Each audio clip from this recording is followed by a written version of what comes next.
ಕ್ರಿಸ್ತನನ್ನು ಪ್ರತಿಫಲಿಸುವಂತೆ ನಿಮ್ಮ ಆತ್ಮಗಳನ್ನು ವಾಕ್ಯದಲ್ಲಿ ಬಲಪಡಿಸುವ ಅನುದಿನದ ಧ್ಯಾನ. ಇಂದಿನ ಧ್ಯಾನದ ಶೀರ್ಷಿಕೆ ಹೊಲಗಳು ಕೊಯ್ಲಿಗೆ ಸಿದ್ಧವಾಗಿವೆ.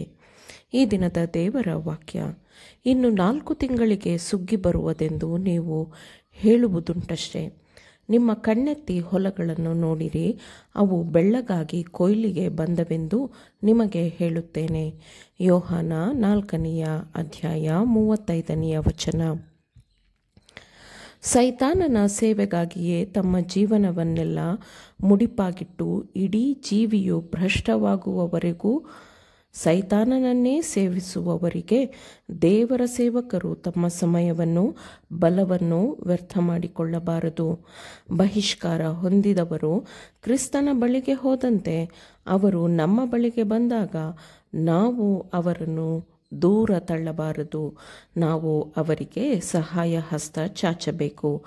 ಉನ್ನತ ಸ್ಥಾನದಲ್ಲಿರುವವರು ಮಾನಸಾಂತರ ಹೊಂದಿದರೆ ಅವರು ತಮ್ಮದೇ ಸ್ಥಾನದ ಗುಂಪಿನವರ ಮಾನಸಾಂತರಕ್ಕಾಗಿ ಕೆಲಸ ಮಾಡಬಹುದೆಂದು ದೇವರು ಅವರಿಗೆ ಕರೆ ನೀಡುತ್ತಿದ್ದಾನೆ. ಮಾನಸಾಂತರಗೊಂಡ ತಲಾಂತು ಮತ್ತು ಮಾನಸಾಂತರಗೊಂಡ ಪ್ರಭಾವವು ದೇವರ ಸೇವೆಯಲ್ಲಿ ನೇಮಕವಾಗಿರುವ ಸುವಾರ್ಥ ಸೇವೆಯಲ್ಲಿ ಸೇರಿಕೊಳ್ಳುವುದನ್ನು ನೋಡಲು ದೇವರು ಬಯಸುತ್ತಾನೆ.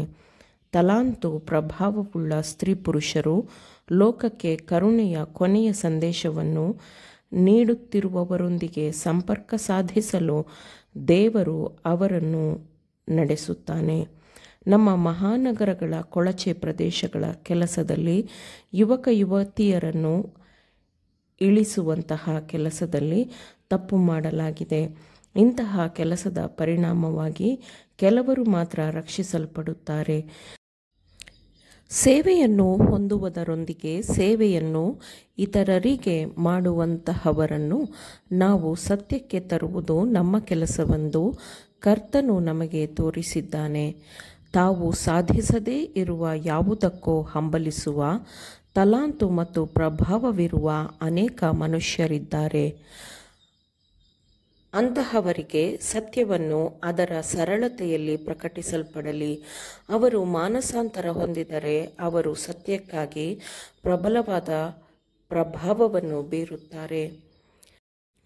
ಭೂತಕಾಲದಲ್ಲಿ ಹಿಂದಿನವರು ಜೀವವಿಲ್ಲದಂತೆ ದೇವರ ಕೆಲಸವನ್ನು ಮಾಡಿದ ಹಾಗೆ ಕೆಲಸವನ್ನು ಮಾಡದಂತಹ ಮನುಷ್ಯರನ್ನು ದೇವರು ತನ್ನ ಸೇವೆಗೆ ಕರೆಯುತ್ತಾನೆ.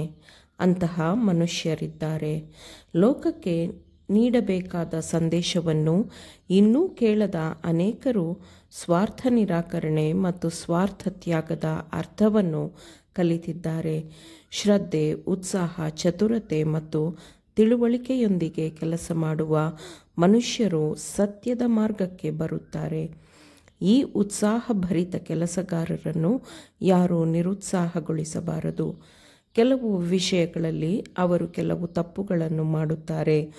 ಆಗ ಅವರನ್ನು ಸರಿಪಡಿಸಬೇಕಾಗುತ್ತದೆ, ಅವರಿಗೆ ತಿಳಿ ಹೇಳಬೇಕಾಗುತ್ತದೆ.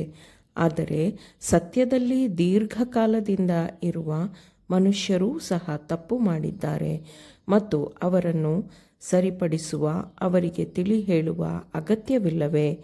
ಅವರು ತಪ್ಪುಗಳನ್ನು ಮಾಡಿದಾಗ ಅವರನ್ನು ದೇವರು ತಿರಸ್ಕರಿಸಲಿಲ್ಲ, ಆದರೆ ಅವರನ್ನು ಗುಣಪಡಿಸಿದನು, ಬಲಪಡಿಸಿದನು. ಅದು ಮಾತ್ರವಲ್ಲದೆ ತನ್ನ ಧ್ವಜವನ್ನು ಎತ್ತಿ ಹಿಡಿಯಲು ಆ ಧ್ವಜವನ್ನು ಅವರಿಗೆ ಕೊಡುತ್ತಾನೆ. ದೇವರು ತನ್ನ ಸಂದೇಶವಾಹಕರನ್ನು ಆರಿಸಿಕೊಳ್ಳುತ್ತಾನೆ ಮತ್ತು ಅವರಿಗೆ ಸಂದೇಶವನ್ನು ನೀಡುತ್ತಾನೆ. ನನ್ನ ಹತ್ತಿರ ಬರುವುದಕ್ಕೆ ಅಡ್ಡಿ ಮಾಡಬೇಡಿರಿ ಎಂದು ದೇವರು ಹೇಳುತ್ತಾನೆ. ಹೊಸ ವಿಧಾನಗಳನ್ನು ಪರಿಚಯಿಸಬೇಕು. ತಾವು ವಾಸಿಸುತ್ತಿರುವ ಸಮಯಕ್ಕೆ ತಕ್ಕ ಹಾಗೆ ನಡೆದುಕೊಳ್ಳಲು ದೇವಜನರು ಎಚ್ಚರದಿಂದಿರಬೇಕು. ಶಿಷ್ಯರ ಮೇಲೆ ಪರಿಶುದ್ಧಾತ್ಮನನ್ನು ಸುರಿಸಬೇಕಾದಾಗ ತನ್ನ ಬೀಜ ಬಿತ್ತನೆಯ ಕೊಯ್ಲು ಸುಗ್ಗಿಯಾಗುತ್ತದೆ. ಒಂದು ದಿನದಲ್ಲಿ ಸಾವಿರಾರು ಜನರು ಮಾನಸಾಂತರ ಹೊಂದುತ್ತಾರೆ ಎಂದು ಕ್ರಿಸ್ತನಿಗೆ ತಿಳಿದಿತ್ತು. ಸಮಯವು ಕಳೆದು ಹೋಗುತ್ತಿದೆ ಮತ್ತು ದೇವರು ತನ್ನ ಕೆಲಸದ ಎಲ್ಲ ಮಾರ್ಗಗಳಲ್ಲಿರುವ ಕೆಲಸಗಾರರಿಗೆ ತಮ್ಮ ಕಣ್ಣುಗಳನ್ನು ಮೇಲಕ್ಕೆತ್ತಿ ಕೊಯ್ಲಿಗೆ ಸಿದ್ಧವಿರುವ ಹೊಲಗಳನ್ನು ನೋಡುವಂತೆ ಕರೆ ಕೊಡುತ್ತಾನೆ. ಆಮೇನ್. ದೇವರ ವಾಕ್ಯಗಳನ್ನು ಶ್ರದ್ಧೆಯಿಂದ ಆಲಿಸುವವರು ಮಾತ್ರವೇ ಆಗಿರದೆ ಪಾಲಿಸುವವರು ಆಗಬೇಕೆಂದು ನಿಮ್ಮನ್ನು ಉತ್ತೇಜಿಸುತ್ತೇನೆ. ಪರಿಶುದ್ಧಾತ್ಮನ ಸಹಾಯದಿಂದ ಆಲಿಸಿದ ನಿಮ್ಮೆಲ್ಲರಿಗೂ ಧನ್ಯವಾದಗಳು. ಮತ್ತೆ ದೈನಂದಿನ ಧ್ಯಾನಕ್ಕಾಗಿ ನಾಳೆ ಸಂಧಿಸೋಣ. ಆಮೇನ್.